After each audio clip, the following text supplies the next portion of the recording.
I suppose it would be fair to say also that the Baltic Sea ecosystem itself is not in such a good shape today.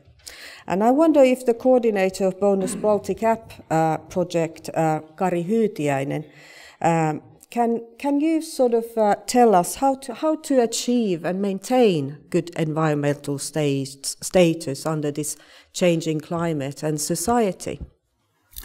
Ladies and gentlemen, marine protection requires patience and consistent long-term planning and policy making. The impacts of decisions made and efforts taken today distribute over long time horizons, even over years or decades. It's a widely accepted target to retain a good environmental state of our waters. This target is clearly articulated into EU-level environmental legislation as well as regional agreements such as the HELCOM Baltic Sea Action Plan. However, both environment and society change over time, and such changes are possible even during the time span required for evaluating the water protection investments.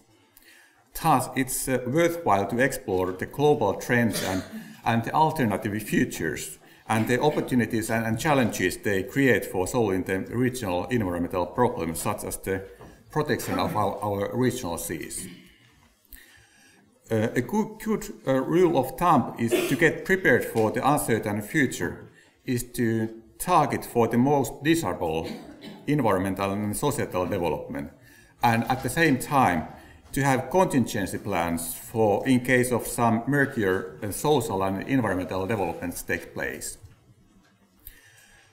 Bonus BALTICAPP project will study the challenges of achieving and maintaining the good environmental state of the Baltic Sea under alternative climate and socio-economic developments, and within the time span that extends until the end of the ongoing century.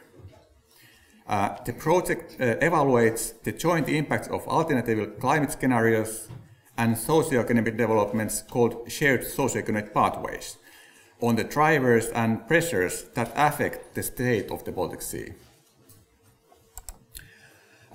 Such pressures, including nutrient loads and fisheries effort, are included as inputs to biogeochemical and food web models that are then taken and used to prepare long-term projections for the Baltic Sea ecosystem.